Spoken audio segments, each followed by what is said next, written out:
Welcome everybody to this AALL session, Preparing Now for the Legal Technology Landscape in the Decades Ahead. I'm your moderator, Marlene Gabauer. I am joined with the coordinator, Kim Hurley, and our speaker, Joe Raczynski. And I'll tell you about Joe in a second, but if also want to let you know if you want to tweet about this, the hashtag is AALL21. So let me tell you a little bit about Joe. First and foremost, he's an innovator and an early adopter of all things computer related. His primary focus is around the future of technology, and he speaks globally about legal technology, cybersecurity, blockchain, artificial intelligence, cryptocurrency, and robotics. And personally, I try and hear him whenever I can because I always come away with something that I learned. So he writes about the future of technology. He hosts a podcast under the umbrella of Thomson Reuters, the Hearing a Legal Podcast, and that has a technology focus. And some other things that he does, he serves as a mentor with the Columbia IBM Blockchain Accelerator, which is a cybersecurity, he's also a cybersecurity member at the University of South Florida and a presidential committee appointee to the American Bar Association Center for the Innovation Governing Council. Joe founded, is it WAPUP? Consulting with companies in web and wireless development. And, in his spare time as a side project, he created DC Wi-Fi to help create a web of open wireless Wi-Fi access points across cities and to educate people about wireless cybersecurity. So you're in good hands. So what we're going to cover in this presentation, what Joe's going to cover is talking about how technology is going to reshape business and the practice of law over the next 4 years. And, what should legal information professionals be thinking about now to ensure the profession's ready? I think this is going to be a great session, and I will turn it over to Joe now. Fantastic. Thank you so much, Marlene. I really appreciate it. I'm looking forward to this conversation. It's going to be a little unusual, and I maybe I should apologize in advance because I find that some of this stuff might be a little challenging, and it might make us feel a little uncomfortable at times. But the theme, like I always try to address when I talk about just technology in general and its impact on the legal industry, is around the promise, like how much promise there truly is out there for all of us to embrace, to take advantage of, if we lean in. And that's the big part of this, if we lean in. And it's so easy, I know for myself, to sort of keep my head down, focus on whatever I'm focusing on. But today we're going to talk about all of these things that sit outside necessarily of our control. But as voices, we can be voices inside the firm, voices inside the university or the corporate environment. We can help move the ball forward within the legal industry. I think that's a very, very important part of all of this. But again, some of this is a bit challenging. So let's go through the agenda and talk about the topics first.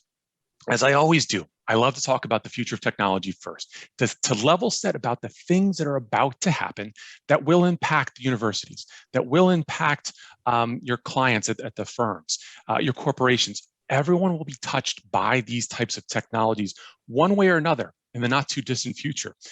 Then I'm going to talk about something that is really cool. It's a white paper essentially that came out called by the Law Society Future Worlds 2050. So we'll get into that. And the topics in there are fourfold. First is AI and emerging technology, geopolitical, data ethics and trust, and then the environmental impact, about how all four of these will have a role for all of us going forward. And then looking at that, and we'll do this as we go through it, and Marlene will help me sort of digest some of this, is looking at the resulting roles and the responsibilities and the components of all of this as it fits into our daily lives, professionally as well as personally. So most importantly, as we take a step back, because again, there's some things in here that are a little uncomfortable, even for me as I think about it, this is an opportunity to examine the challenges ahead. So this is a debate. I want to open up this as a debate not only just on this particular session that we're talking about, but feel free to reach out to us, engage on these conversations, because there's a lot of things happening, and it can be out there. So, future of technology, and this is a little bit levity, but I want to get into it anyway. So you've heard me, of course, talk about drone delivery, and each one of these components, as we see going forward, will filter into our lives. If not personally, then definitely professionally. You'll hear about attorneys. You'll hear about budding attorneys wanting to understand drone delivery. How is that going to look in cities around the world as we have new roadways? Basically, roadways that are 100, 200 feet above the roadways we have right now, just for drones. So it's all of this stuff coming into play. So that's projected. We're starting to see that already. Driverless cars, we know this. The impact on the legal world in that space, it's pretty much here. It's just a matter of us getting through the barriers that we have right now for rules and regulations and laws and all that fun stuff. 3D printing, yes, projected. It's out there now, but you're going to see more and more of it, especially when it comes to food. Your doctor will basically say, hey, you're deficient in vitamin D, Joe. You can either go outside and get some sun, or have this type of food and have it printed. And it's just going to have all those minerals and vitamins and all the stuff that you need in that. The AI generation of coding. This is kind of a big one. If you haven't seen this, this is from, of all things, Elon Musk's separate group. He has all these projects going on. GPT. So the version 3 and version 4, it's really getting kind of creepy advanced, but worth taking a look at. A lot of the AI organizations around the world are starting to leverage this. They have larger repositories of information than any other group at this point in time. So for example, if you want to create a website, you're like, I want a really simple website. You can actually speak to the computer through your mic and say, you know what, I want my picture of Joe, who's pretend he's a partner at a firm, on the upper left-hand corner. And it builds that automatically. I want text coming in from, I don't know, some organization coming in here. Awareness, current awareness coming in this direction. You can actually speak to it and it builds it. So it's the idea that you would not need necessarily a coder to do that. It's here, and you're going to see more of that going forward. Definitely want to draw your attention because this is a big one, not talked about too much, but DAOs. DAOs stand for Distributed Autonomous Organizations. So think about companies of all sizes, small, big, medium, whatever the case is, building their core infrastructure out on code, such that the code says this is what's supposed to happen when something else happens. And it's built into the code. The code is reliant upon to be able to do and execute things. Clearly, the legal industry is going to be leaning into this one big time. So distributed autonomous organizations are going to be a big and wonderful thing, and some challenges in between. So the legal impact, huge regulations, contracts, litigation, transactional opportunities, of course. Who slipped this one in? The smart toilet is kind of silly, but you get the idea. It's kind of a cool thing to think about, but not really. It's a toilet that, of course, can help diagnose things. We're moving in that direction. I won't spend too much time on that. Killbots make me a little bit nervous. These are thousands of robot swarms that are collectively using AI to do things. The cool things that they're doing right now, if you haven't been to Disneyland or Disney World, which I'd anticipate most of us not having gone in quite some time, they do this almost every night. So they launch about 150, 200, 300 drones into the sky, and in uniform, they do things. They create pictures, they create objects, whatever the thing is, they're doing it in perfect unison. Now, the flip side is, I've always said, there's great things in technology and they can be used for ill as well. And the darker side might be, and I don't, just to give you an example, I have to illustrate something. What if someone were to use those, let's say 300, 400 drones to go after, I dare say, the White House or something like that? And you'd have these drones in concert doing things to make it very difficult for the people to try and protect the president.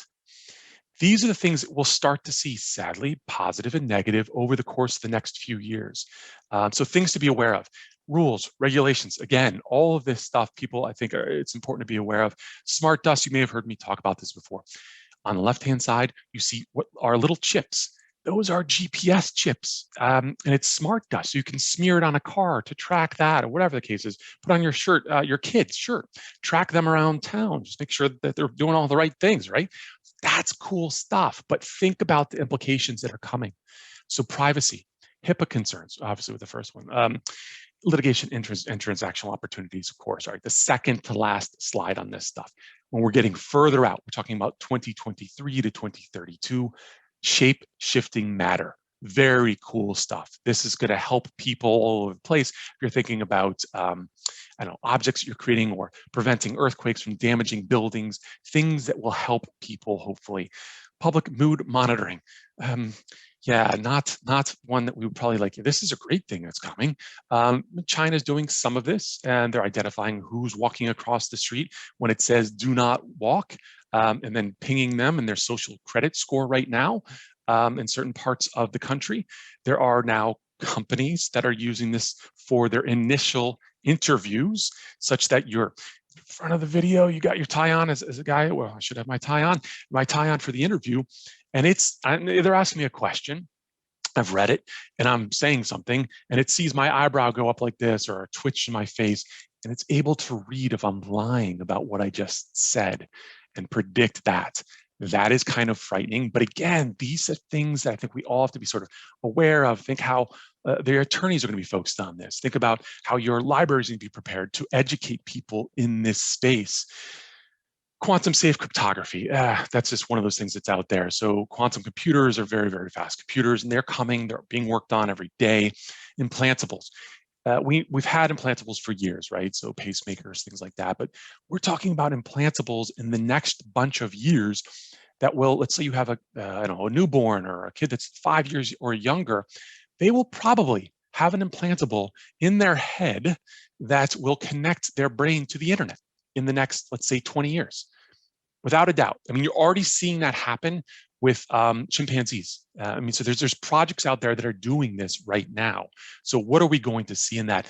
Huge regulations, security, privacy, litigation, transactional opportunities. All right, this is the most creepy of all, and I'm sorry for this. DNA storage. There are organizations that are storing information. So think about your entire library, all of the terabytes of information, or maybe beyond, that you have within your libraries right now, stored on a tree. You might be like, why would I ever want to store it on a tree? I don't know. But you're talking about the ability to do that. So you can store it at the cellular level. The problem with it right now is the read and write access. So you saving it to that tree and then reading it back down. But once it's on that tree, that's pretty fantastic, I guess. So other things to be considering of is AI board members and politicians. So when we move down the road of having artificial intelligence, maybe 25 years out, getting to the point of going past augmented intelligence to being able to be like, this is actually, it's serving up some pretty good information. You can get to the point of projected to having politicians or AI board members out there. Dream reading, I know it sounds a little sci-fi, but they're moving in the direction of dream reading and recording, which would be kind of cool and also very odd at the same time. Artificial consciousness, yes, further out. So 40-ish years out, we're talking about that. Full-on sci-fi, and then human cloning. Now, this one I have further out, but I know and I have seen there are projects around the world that are, I dare say, moving in this direction. And this is significantly bizarre because you're talking about true ethical concerns, right? There's more true. There are pauses on people to go into this space, but so think about the regulations, the security, the privacy, and litigation, of course, going forward with all of this.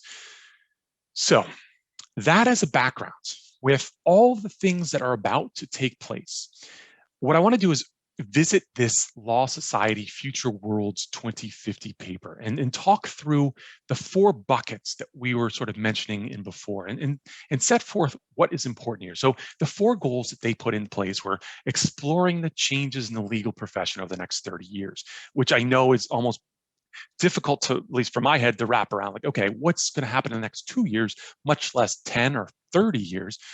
But there's sort of these tea leaves that you can start to read saying, okay, well, if this is the technology and this is the direction we may go in, then how can we prepare for that now? And so that's what I'm going to try to illustrate with some of this. So they produced a white paper underpinning by a lot of empirical analysis. This is what I love about this thing. There's a lot of data and a lot of professionals they spoke to in this space. How did they go about this? This, of course, is an intro into this. They did cross-sector macro trends. Basically looked at a lot of different professions, little areas, and said, okay, let's get a grouping of people with different backgrounds and trying to bring them into this. They did the Delphi panel, which means bubbling up initial couple of questions, and then they all sort of talk about it, and then they bubble up again and say, do we really mean this or no? Do we mean that? And they do it again. So multiple times did they do that. Economic modeling around these key metrics, and of course, a lot of interviews. This is the part that I love. All right, so this is what the panel looks like. You can see the breakdown. So a lot of heavy on the law side, which makes sense. There's some futurists in there, some business and economics people, arts and design. I love this because this is what I've been, I guess, chatting about with people for quite some time. Is sometimes in our world, in the legal world, we really have our heads down in the legal world, and I think there's so much to be learned from going outside and saying, okay, what is the financial, like fintech? What are they doing right now that we may be doing in a few years' time, or that we may help us leverage things, data, information, access to that information? How do they use analytics in that space?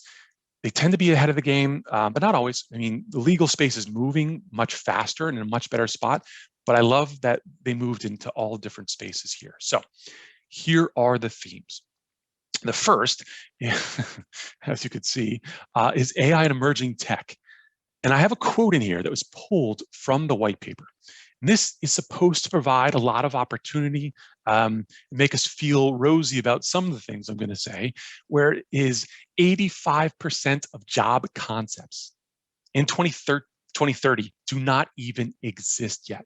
So there are things that there's no definition around that job. We don't even have a title for it maybe yet. 85%, that's fantastic. That means there's going to be so much opportunity in this space, again, if we sort of lean into that conversation.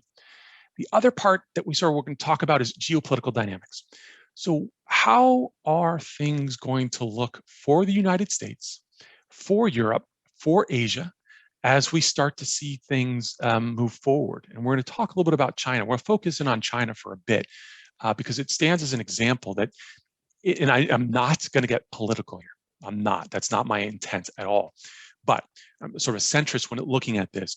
Objectively, there are movements afoot across the globe that changes the paradigm about who potentially is in power, and the influence that has on legal systems, on the way that we see things, the way we interpret things, the way we think about things. All of that starts to come together.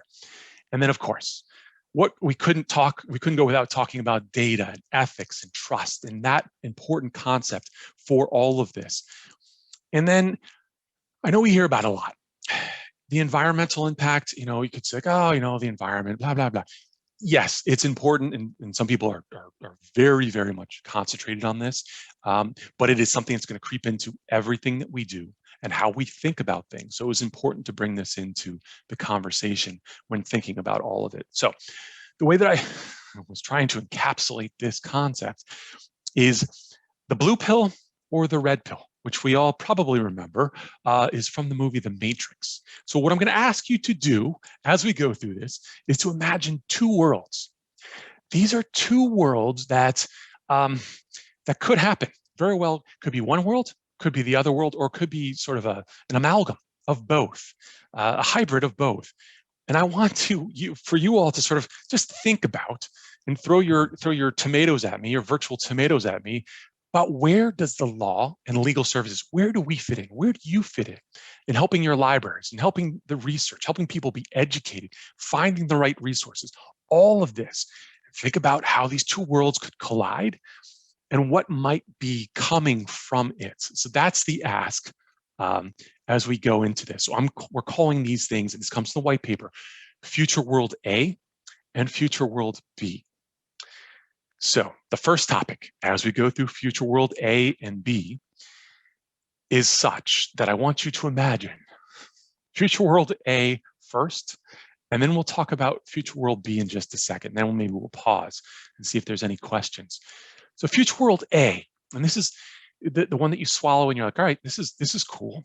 Technology fills the resource gaps in sectors, and we'll use healthcare, maybe that practice area, and say, okay, well, there's been shortages of skilled staff. So now we have some technology helping people out. There's job creation because there's new tools out there. There's new AI out there that needs people to give that direction.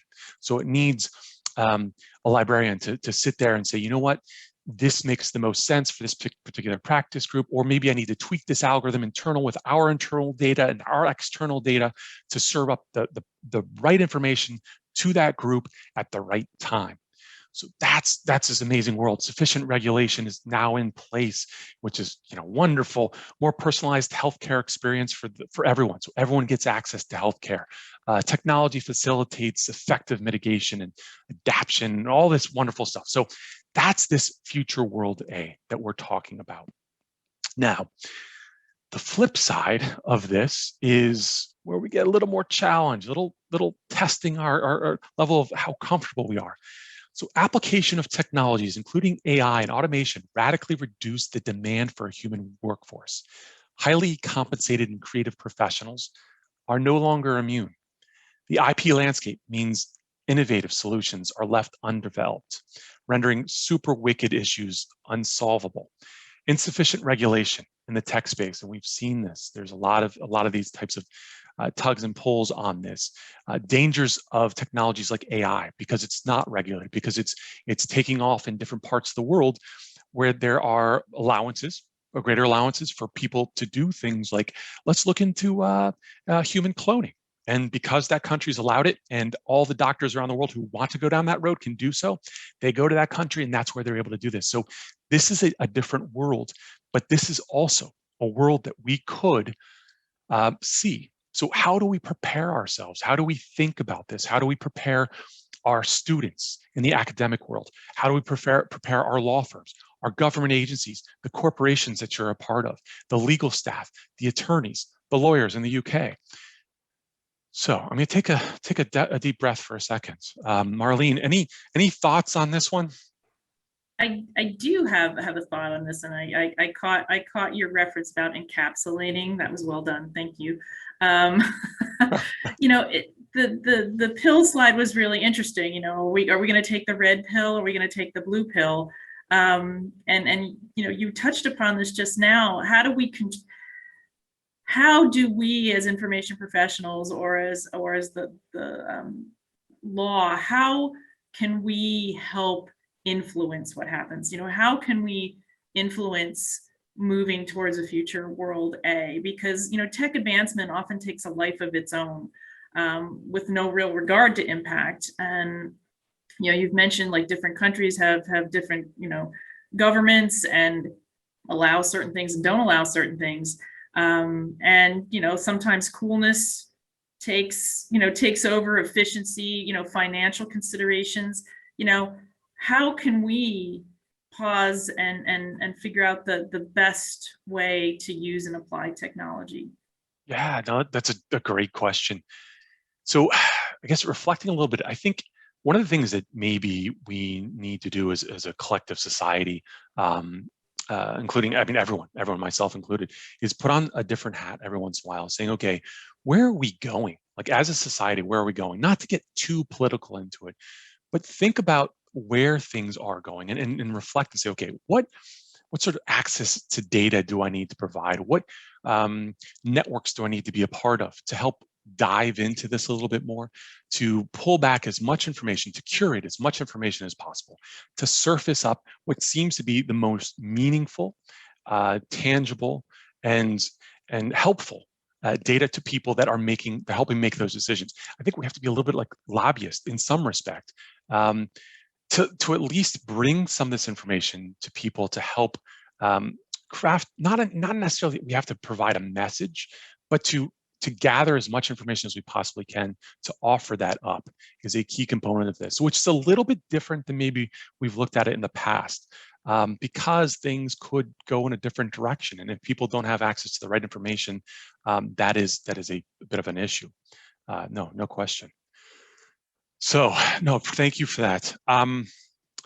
So there's two views that was pulled back from this white paper. And I'm going to throw up some quotes on the screen.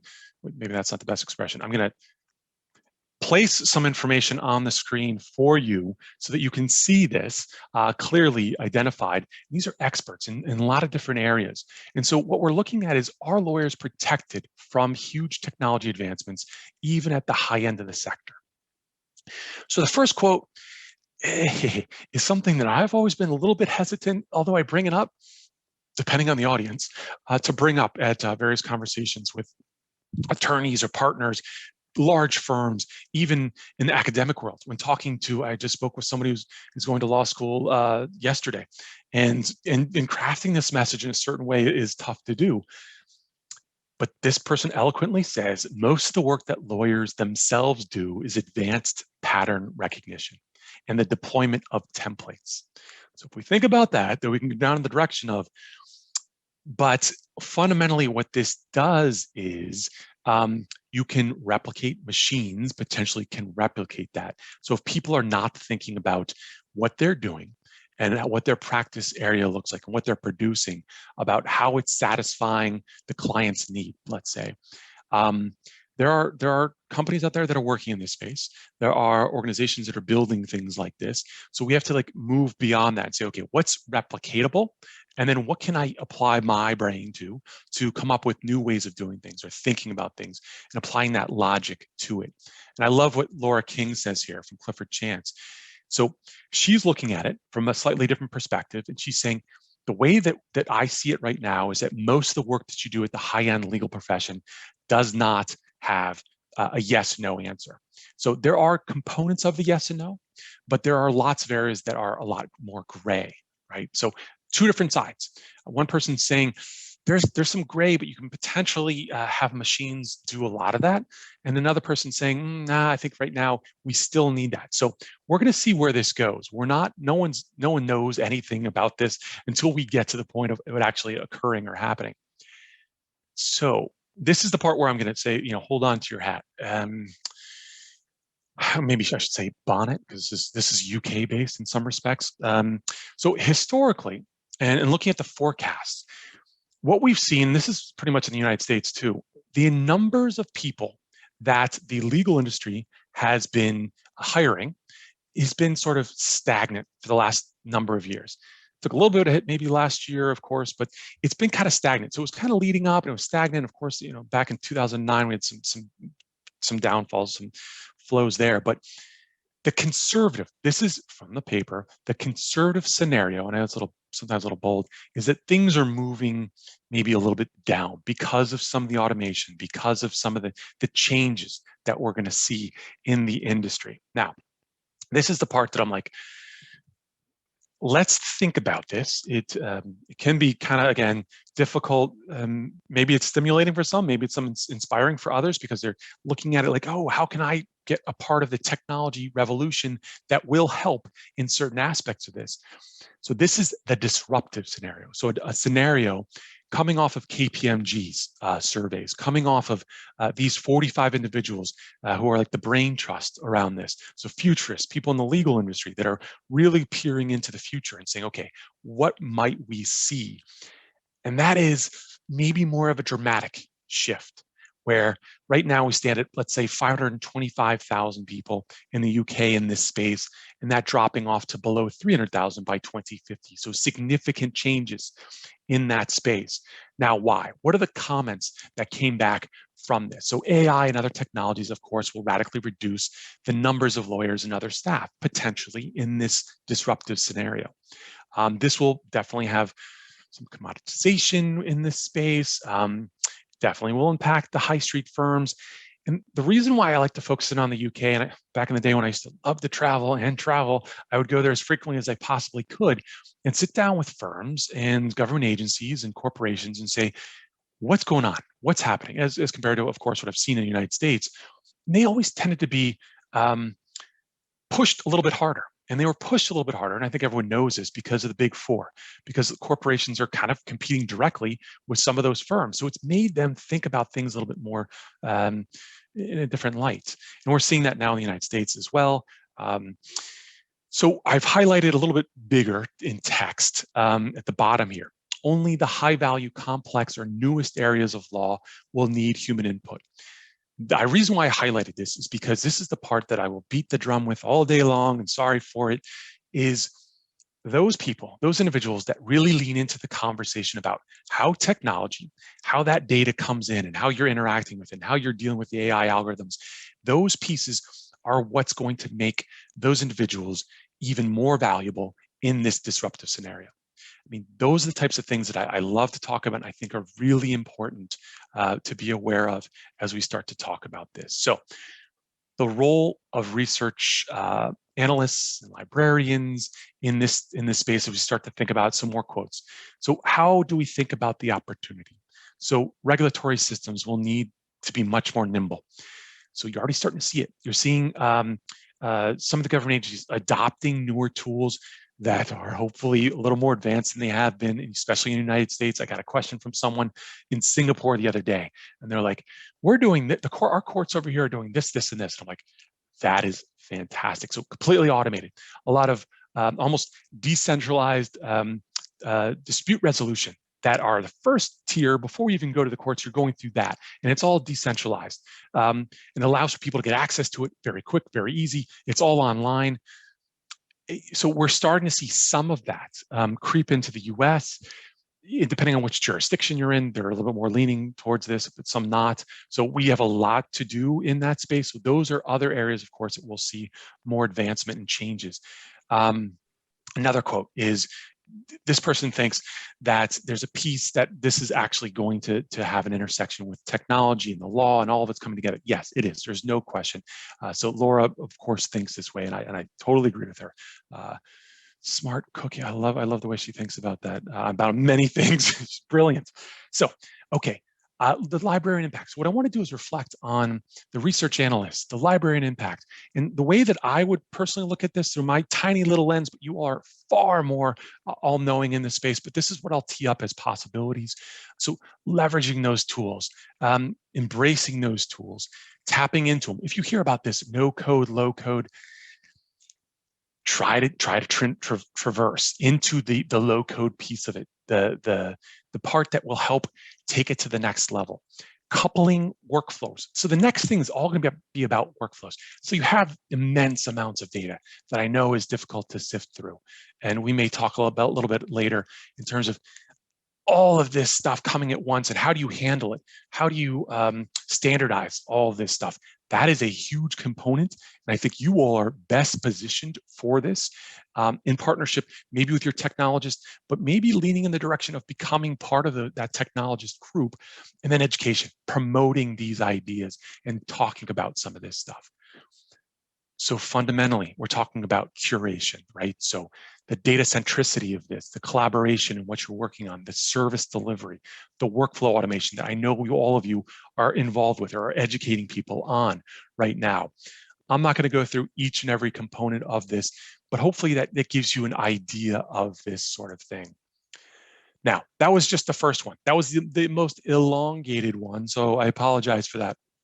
But at the end, I'll pause for a second and say, these are the questions that the white paper is posing. And so how does emerging technology and its implications link to your area of expertise in your professional world, as a professor, as maybe a lawyer or attorney serving in the research capacity, maybe as an advocate for the curation of this information, dissemination of this information, the promotion of this information to help your people have the best information possible for the pitches, for just the pure research, whatever the case is, all of that stuff. How do you think about it through your lens? How does it look? And then as we're talking about all those technologies in the very beginning, what role do you have? What do you need to learn a little bit more about to be an advocate for, to be ahead of the curve when it comes to all of this stuff? It may not be that you need to know 20 years out, because maybe you're going to retire in 10 years. Maybe you just started your career. So maybe it's something you need to think about in that space too. So how does emerging technology impact the attorneys, the lawyers, and your role? You get the idea. More drone on. All right. Data ethics and trust. This is number 2. So let's dive into this one. Again, we're going back to the imagine if scenario. You swallowed the red pill versus the blue pill. What does that look like? So data ethics and trust. So Future World A is basic universal standards for privacy and operation codes around the use of algorithms, AI, and established. That's rosy. So it's like this idea that, oh yeah, we're going to have all these regulations and rules around that. That is going to be a challenge for all of us, definitely, whether it's the local jurisdictions, federal in the US, stronger regulation around big tech. You see these struggles every day. We hear about it. I mean, I watch, one thing I do is I watch World News Tonight, so to speak, with Lester Holt on NBC. And I just love getting a snapshot. It's a 20-minute snapshot in the day, the way the world is seeing things. And it's you can see there's definitely some struggles in this space, and this is definitely one of them. So Future World B is the one where regulatory bodies are overwhelmed by the ability to control and manage the profusion of data that you all know more than anybody else, how much data is being thrown out there. Now you have to sort of digest it, understand it, and then serve it up to the right parties. And then the commercialization of that. And then the big tech political influences. I mean, I'm based in DC, and I walk, I used to walk K Street quite frequently, which is where all the lobbyists sit. And I love the lobbyists, but I also understand the ultimate goal for them. And what's changed over the last 5 to, let's say, 8 years is that you see the biggest companies in the world, so the Facebooks, the Googles of the world, sending tons of money towards the lobbyists because they know how important it is to sort of to craft their own message around that. So these are the struggles that we're going to see. Future World A versus Future World B. These are the things that I think we all have to sort of imagine as being the reality going forward. And then what we need to think about from our own world and how we deal with these types of things. Okay, so what is the law's role in enforcing this? And do lawyers and the law have a role in holding businesses accountable around ethics?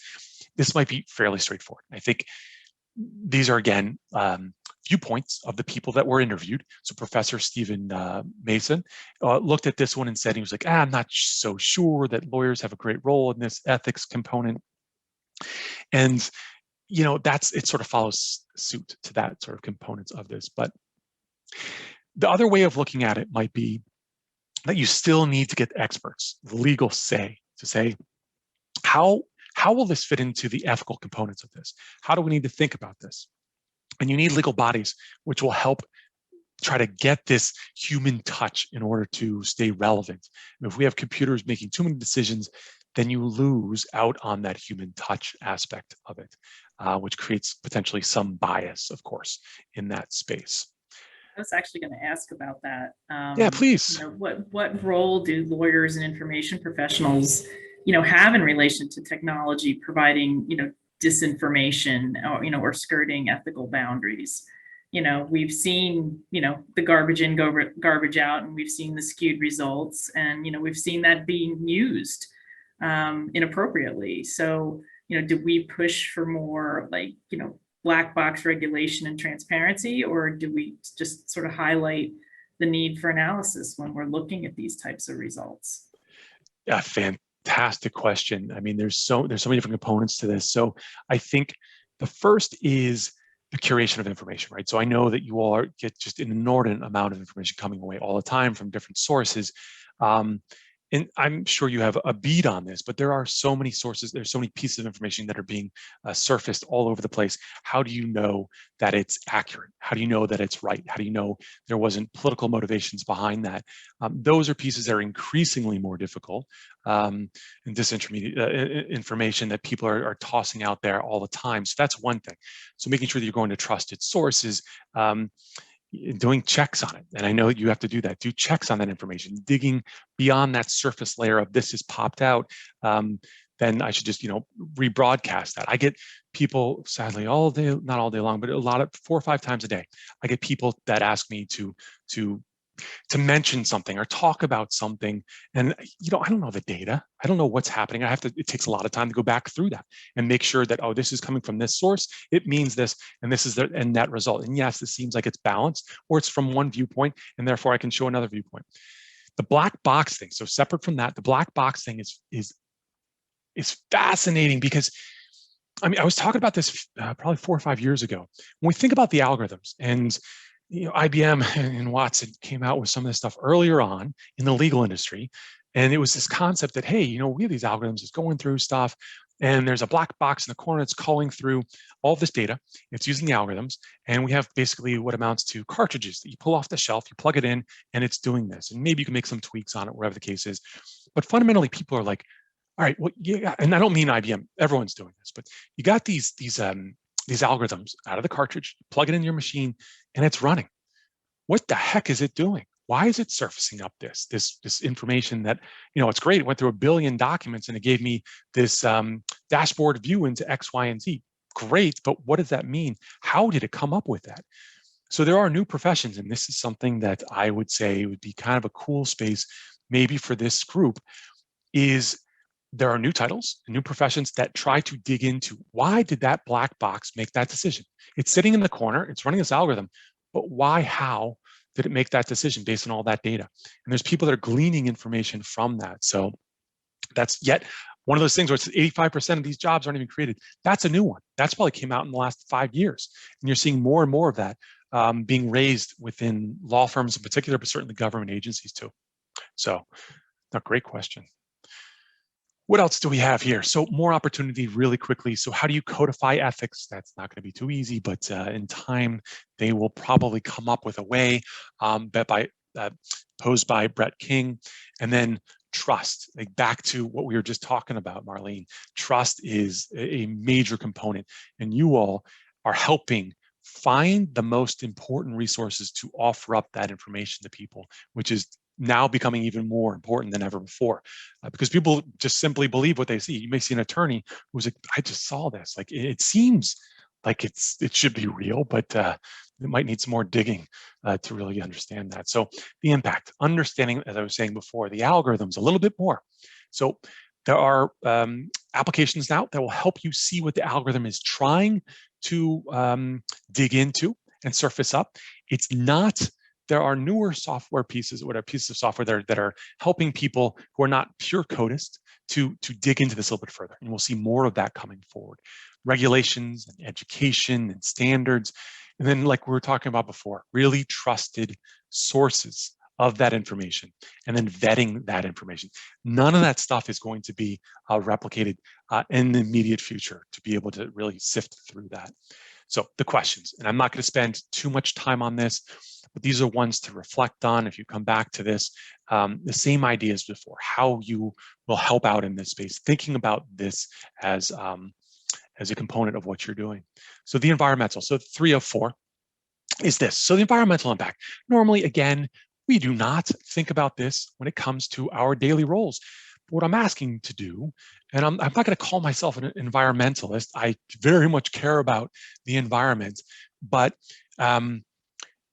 it's something that I think all of us, tool one, need to consider in our daily decisions about what we do professionally as well as personally. It's just something that's come to a head, and it will be coming much more to a head as we've seen what's going on in Germany and what's going on around the world in Oregon recently. So again, imagine future world A. This is the conservative one. So the effective climate change mitigation. So we're looking at a 1.5 Celsius to 2 degrees Celsius, which is, well, let's say 4 degrees to 5 degrees, whatever degrees Celsius change for us in the US and globally. What impact does that have on the way that people interact with each other? You interact with your clients, you interact with your vendors, the way that you interact. So, I mean, calling out your vendors, say, what are you all doing in this space? How are you being more efficient? How are you thinking about these things? You know, we're doing lots of research. How are you all being held accountable to this? I'm thinking about our organization too. These are important things for all of us to think about organically. How is your organization handling these things? And then future world B, and this is the scary one, where you get things that you may have huge changes to the environment in the way that we interact with each other. Major changes to places around the world where people have to migrate at mass scales, where 6 million people may have to move because their area is flooded or there's complete drought. So those, again, are the two worlds that we have to start thinking about, because more than likely, one or two or a combination of both will happen. So will lawyers respond to climate change from an ethical perspective? And will it will generational impact have on this whole thing? So we think about the different generations that are out there and what's going on. So like Gen Z. So I think about, and I don't want to be, what is it, ageism? I'm certainly not trying to go down that road, but maybe in general, maybe different generations think about things differently.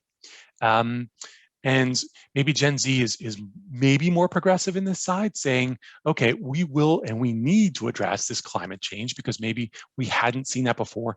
And we're going to be around a little bit longer than Joe. You're going to be around, you old guy. So we need to take care of this now. And how are we looking at this differently? So how does this fit into what we're doing day to day? So another perspective from Tim Crossland is clearly there's a role for lawyers to take in preserving the spirit of international law. So making sure that we're not too compartmentalized, but that there is this broader perspective and vision on what's happening. And I sort of spoke to this a little bit earlier, but if you have 6 million people, 7 million people in a particular country that have to move, or an area, region that have to move, think about immigration. Think about the impact to those individuals, to everything around them. It's going to touch us one way or another. So the librarian impact, so seeing the business, what you're doing day to day, what's the impact of climate change, what you're working on, and pushing for cooperation. And then, of course, maybe even green mergers and acquisition deals. So that's some newer things that people are starting to talk about too. So the last bit of quotes that I have on this. So think about lawyers advising businesses. And this is where it gets to be a little bit challenging. Because if you're looking purely on the law firm side, law firms have certainly metrics and reasons for why they may want to work with a client. So, Marlene, any thoughts on that? Like, when you think about, I do have a thought on that. You quite rightly raised that environmental change can create, economic and political upheaval, and potentially increase the divide between the haves and have-nots, or change who's the have and have-nots. And law could really play a critical role in preventing this type of displacement, but firms have not really historically followed the human-centric role. That's not where their focus has been. I mean, their purpose is to make money. I think most places, most firms would say that. So do you see an evolution of how business is handled in firms, and what do you think that'll look like? Yeah, it's a great question. I know you know this very, very well. I think fundamentally comes down to like a cultural shift that we're starting to see more of already. There are firms that are making a name for themselves, and there's dollars to be made from this in and of itself. If they're saying, you know what, I'm not dealing with any of the fossil fuel companies. No, I don't want to deal with the Exxon Mobils. I don't want to deal with the Shells. And I know those, I'm not going to try to get political about this. Those companies are trying to go down the road of green energy, and they are. But maybe right now they're spending a lot of their time on the fossil fuels. And there might be firms that say, no way, no how. We're going to be the green firm.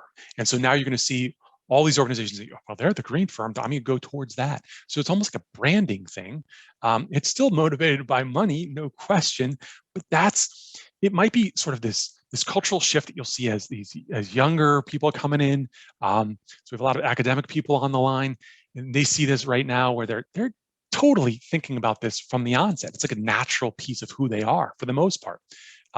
Maybe for me, it wasn't. So I mean, I don't know what I call myself. I like to think of myself as young, but the generation ago, maybe we didn't think about that as much. Sort of like in between, I guess.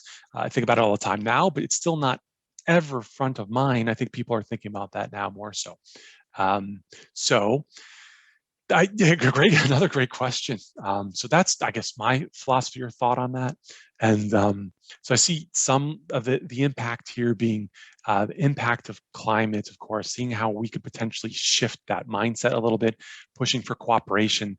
Thinking about it from the insurance, I mean, again, from a financial aspect, how insurance organizations are looking at this as well. Again, some really quick questions here.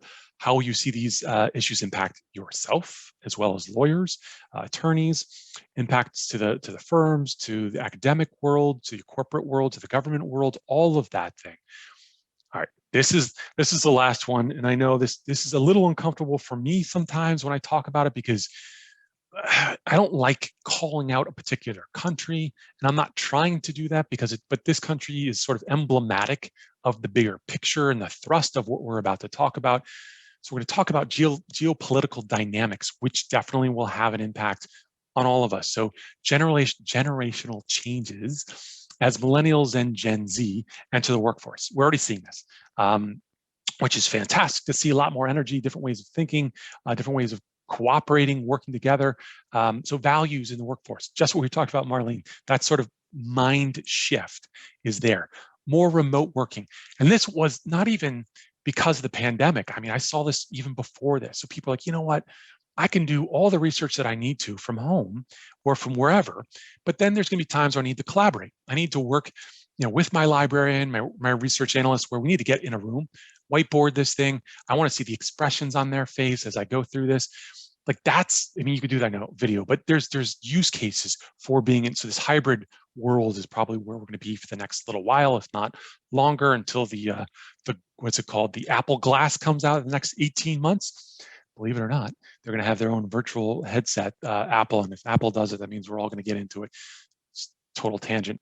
Okay, intensification of interconnectivity. You see this all more than anybody else. There's so many things coming in. So the social media, other technologies, Internet of Things. So more data collection, being able to understand that, interpret it, to surface it up, the shifting of economic power to the E7. And those are, of course, are like Brazil and China and India, countries that have rapidly changed over the last bunch of years. Globalization. This is a major theme. So globalization, we're going to talk about more. Rising national sentiment across Europe. So we see some of the changes that happened, again, not to get political, but different administrations work differently. So we saw what happened with the Trump administration. We see what's going on with the Biden administration. Two totally different philosophies. There was, during this survey and interaction, a concern, the philosophy went in a certain direction. So the previous administration. So that is a different way of looking on this stuff. So rising subcultures and social movements are also a big part of this. So digesting, distributing this information and going forward. Now, this is the part that I was calling out, that you see the flag for a country behind the scenes. And of course, you know that is China. And the reason why I bring up China is because this is a total philosophical difference, legal difference than we have in most of, if not all of Europe, clearly the United States, most of Latin America, where things are very, very different. And so much so, if we think about China potentially being the number one power by 2024, and you're seeing through the Belt and Road, and I think most people know what this is, but the Belt and Road is a policy they put in place decades ago, which basically outlines how they want to sort of immerse themselves in the global economy. And so what they've done is they've lent exorbitant amounts of huge amounts of money to different parts of Africa and different parts of Latin America, which needed some help. So maybe it's infrastructure. So building out roads, literally building out roads that would connect to countries, to ports. And then those ports, of course, connect to the ports in China. So the Belt and Road, so they're connecting everything. Now they're doing that through the internet. Now they're doing that through their first digital currency, central bank digital currency. They're the first ones to pilot this. It's actually now in the hands of 10 million citizens of China. But their philosophy on what they're watching and what they're doing and what they're allowing for their own people is about as different as you could possibly imagine to what you've seen in the United States and what you've seen in Europe. Now, if they, as a superpower, have this sort of influence, imagine how that influence then take place in global legal landscape, in Asia, I'm sorry, other parts of Asia, yeah, other parts of Africa. So different countries in Africa, other parts of Latin America, and then the United States, as we get pressured into, okay, which is going to be the dominant force that we'll see in this space? And then now, as you extrapolate out from that, how are we going to see the rules and regulations interplay? Are these going to be two separate worlds? And then how are you all going to sort of digest this information as you work maybe at a global firm? Maybe it's not a global firm, but some of the stuff will creep into your worlds. I know it seems maybe bizarre, but it's something I think we actually have to wrap our arms around. Maybe our brains are, at least I have to. Okay, so quick call out to this particular document. I loved it. It's 66 pages long, so it is a little on the longer side, but it goes through a lot of these concepts and a lot of these ideas, which, as you might tell, are things that I've been kind of digesting and thinking about for a long time, and I love to sort of talk about. So really quick, last little call outs for the short term, because that was maybe a little bit further out, maybe 2, 4, 5, 10, 15 years out. These are the things that I would sort of say as major call outs for you in your professional worlds, as things that I would consider, but of course you all know best. Cross-border and local expertise are going to be increasingly more important. Cross-jurisdictional application of data laws, so understanding that a little bit more. Education in this space. Protecting human rights and freedoms. All of these components are key. This is one thing that I thought was kind of fascinating. A number of lawyers and paralegals are starting to talk about freelance work, so that they're not just doing something. Let's say they work for a law firm right now. Maybe they can go into a corporation, or maybe they can go into a government agency and learn something from those organizations that's entirely different than what you've been doing with totally great with your blinders on in a good way, because you're focused on your work. So I'm saying that about everyone now. So I'm saying that to my team. I want them to go out and do what we call gigs for them, to look at things that fit far outside of what they're supposed to be doing. Spend 5% of your time, 10% of your time on that, to learn, to grow, to see this entire perspective that you will eventually be able to bring back into your world. All right. You may have, for some of you who have seen me do a talk before, I brought this slide up before. I still like it. The way that I think about the regular day stuff is internet enablers, workflow architects, API curators, AI mavens, chatbot facilitators, search engine optimizers, extranet collaborators, authentication gateways. Well, I think you all know these things, and you're probably already dealing with them. But there's certain areas you can lean into more if you want, right? So the APIs, like, okay, I'm getting these data feeds. What makes the most sense? How do I then build out workflows, or help people understand how I could build out these workflows? Understand the AI. Helping build those chatbots. They're not that difficult. Sometimes they're a pain in the whatever to do initially, but they become easier to do in time, depending on which application you're using. So fundamentally, what I want to illustrate is that there is so much promise for those of us, and whatever side you want to go to, totally cool. 85% of job concepts predicted for 2030 do not exist. As these new technologies come out, as we see what's going on in the regulatory landscape, as we're seeing what's happening within law firms, at the academic world, in corporations, by pushing the boundaries on what we feel comfortable with when it comes to technology as it applies to these worlds, as let's say the hub, you all are, in my opinion, one of the best suited to be promoters, to be the facilitators, to understand, to digest, distribute, by bar none. So that's just my finite little view on things, and I apologize for sharing it, but I hope it makes some sense. Marlene, sorry, I just got into it there. So no, that's great. So you have Joe's information here. I know we have some questions, so I'm going to pass it over to Kim just to make sure we get those. Now, we do have quite a number of questions. I don't think we'll get to all of them, but we certainly will address them offline. But let me take a look here, Joe, really quickly. A lot of these emerging technologies enjoy AI and data, which can exacerbate existing biases, right? So does the white paper discuss how we can address this, and what role can we play? Oh, it's a great question. The white paper doesn't necessarily say how it can be addressed per se, but I think understanding the algorithms too is one. So there's two parts: understanding the algorithms and what's happening behind the scenes. Now, if your organization hasn't developed the algorithms, and I think that's probably suffice to say for most, it's asking whomever you're working with, wherever you got this, how they work. Like you all want to know why it's surfacing this up. Why is this decision most important among the 10 that you think could be valuable in that world? That's a big part of it. And then I guess, sorry, there's one other part of that. The black box part, was it? No, The it's data. The data. That's The right. data.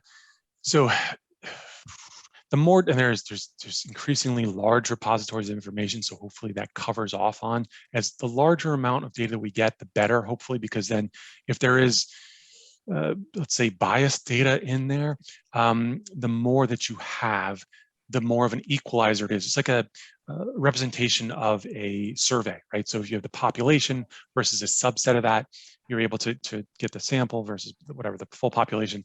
The more you have, hopefully the better accuracy you're going to have from that. So that's the push for it. Wow, thanks, Shoot, we're out of Joe. time. That's really appreciate that. We do have a number of excellent questions that we just are running out of time for. So yeah, it's like I'm so glad that everybody's so interested and have a lot of questions. And like Kim said, Joe will address them offline. I just want to thank everybody for attending. I want to thank Joe for a great presentation and Kim as well. And enjoy the rest of your day, everybody. Thank you, Marlene. Thank you, Kim. And thank you all for joining. Really appreciate it. Take care. Bye-bye.